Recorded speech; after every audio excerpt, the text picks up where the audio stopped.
I'm alone. I'm single. I am unattached. I'm almost 56 years old and I'm single and unattached. I'm attached to children, grandchildren, siblings, my mother, friends, my aunt, but not in any kind of romantic love relationship. Welcome to JLJ this evening. We're doing episodes all this week, and this one's on being alone, being single. The honest talk, because at nighttime, that's when it hits a lot of us. This show's about nighttime. It's JLJ this evening. Nighttime can be the hardest time sometimes when it comes to that, right? During the day, you're busy. For me, I got 10 100 million things to do. Oh, sorry, because I'm stuck there. Sorry. Million hundred things to do. But I'm just busy. I'm just doing them. I'm like doing them. I'm doing them. I'm doing them. And I don't have time to really think about having somebody. Now, here is the irony. There are several people that I was talking to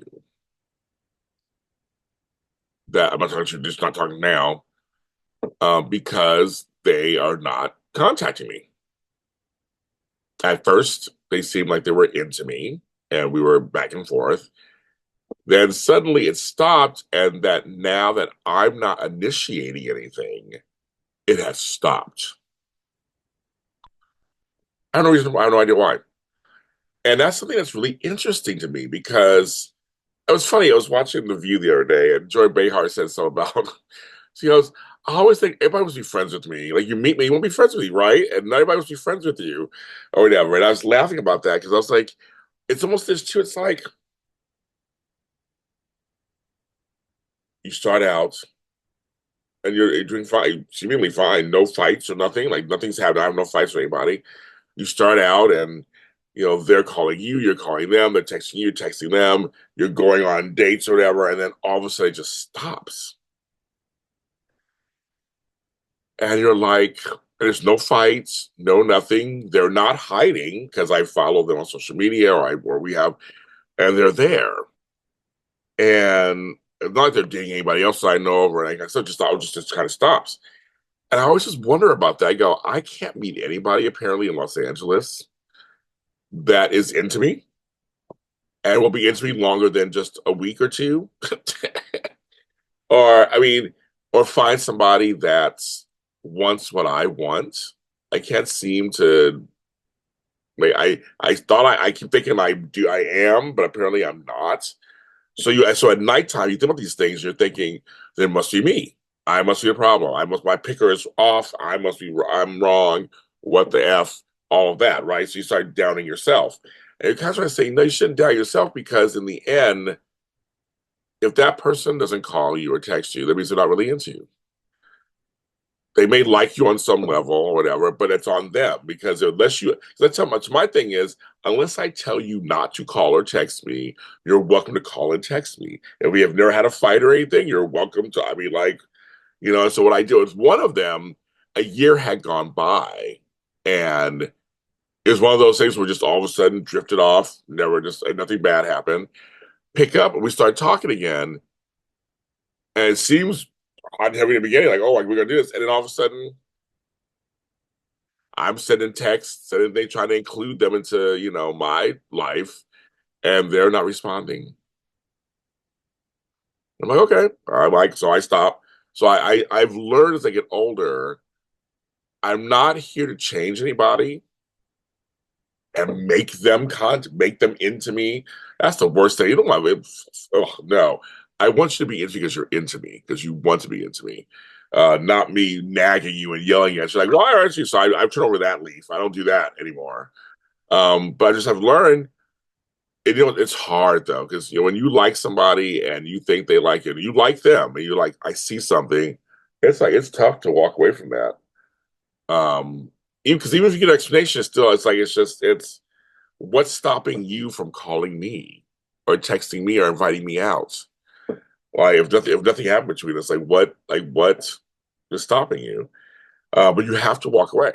You have to have self-respect and self-esteem and just go, okay. Now somebody say, well, maybe you should still call and ask them what's wrong. You can do that. And I've done that before. Usually it ends badly. Usually they get mad for you asking that. So for me, it's more like my approach has been I'm just gonna drop it. If they call or text, I'll respond. I'll totally respond. Um, I'm excited to think bad has happened, but I'm not going to. I'm trying to include them into my life somehow as we get to know each other. That stops. Unless you include me in your life, then I'm like I'm not gonna keep doing it. I'm not gonna do that either. And so you get here at nighttime and your bed is empty. I bought this new couch. My couch is empty. It's just me. You start really thinking all kind. You get really depressed. You get really upset and depressed. Luckily, I don't go out and do anything to harm myself. When I was younger, I'd go out and try to, pick up somebody, whatever, one night stands, things like that. I'm like, no, I don't do anything. I'm too old and tired for all that. But I'm not out there to harm. I don't drink. I'm not gonna, I just drink. Oh my God. When you're depressed, if you drink, it makes it worse. Now I have, how can I say this? This is JLJ this evening. I have partaken in stuff that's helped me relax. Let's say that. I've done that on occasion when I felt my anxieties rising at nighttime. But I was also like last night. Last night I had some chamomile tea with lemon. It was good. That relaxed me also. So I mean, I did do that too. But I'm saying, I've had some help and stuff. But I'm trying to eat myself to death. I'm trying not to drink myself. I'm trying to do anything because that stuff really doesn't help. But at nights, as you know, at nights I'd be like, I'm just gonna snack. Have a little snack. And you're eating a whole. We just eat just about a house at home. We don't want to do that. So I'm trying to do that, but it's really tough. I'm like, I'm just going. And some of you guys, I don't have the same problem as me. It's just like I want a relationship. I want that, and I can't seem to find someone. I've had it before, so I know it does exist. Someone who is into me like I'm into them and who will text me and will call or who will respond to my texts, who will include me in things. I'm like, it's just so, I don't know. Because I said for 2 years, I'm sorry, hearing something over there. For 2 years, I didn't look. I stopped. I was busy caregiving and rebuilding my business. But now that things are settling, I started looking kind of briefly, and I was like, I had almost for there was like a couple of weeks I had an embarrassment of riches. I'm like, oh, all these people are kind of coming at me. That's all dead now, And there's one that we were supposed to go out tomorrow. We'll see if that happens. I'm not going to chase after you. I gave you the information. It's up to you. Another one is coming to town in a few weeks, and I think they might think that we're just going to meet up in a couple of weeks. But I'm like, I've not heard from you in days. I don't. I That turns me off.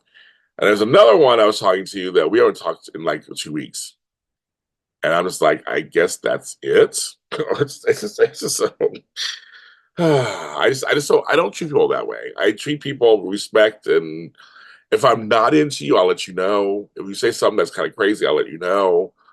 I'm a big boy. You're grown people.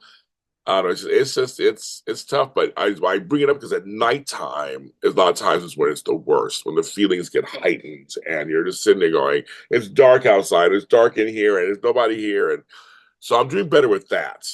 But it is lonely. I am lonely sometimes, and and I know what I'm looking for, and I know what you feel in this. And I understand that not everybody will feel the same way you do, and you can't make people like you the way you want them to like you. Also, you just can't do that. This is not how that works. And so it's a little tough. It's a little tough sometimes. But I want to acknowledge all the folks out there who are single and alone or lonely and who don't want to be. I get it. I see you and I feel you, and I know in big cities sometimes, not even small towns, I guess, if you're a certain way, it can be tough. And sometimes the thing about being in a big city, especially in LA, 'cause it's so spread out. When I was in New York, it's so dense but it's populated. You like the anonymity sometimes, and you like being anonymous in the big scheme sometimes. You love it because you can do whatever you want, no one's paying attention. But then also you look for a sense of community at the same time sometimes. Like there's times when I want that community and the close to them, somebody didn't notice me. So it's a weird dichotomy when you live in these big cities. And here in LA we've had the fires, which completely just as sidewinded all of us. And so it's kind of like that's a weird thing. It's like, how do you date during that? Because of what if you live in an area you lost? Well, if you lost your house, you're not dating, obviously. Like it's all kind of stuff. It's just like it's all that going on too. So, but you know me, I like to share with you guys what I'm feeling and what's going on, and I have no. These are markers for me to look back one day and go, "Wow, James, when you were 56, you were saying." Be really curious to see what that. Look at these later. I may cringe later and go, "Oh my God!" Like my old journals when I was like 18, going, "You're so angsty, James. You're so angsty." I'm gonna look at these and go, "God, James, I you know want to slap you." Who knows? But good slap can work sometimes. Talk to you guys next time.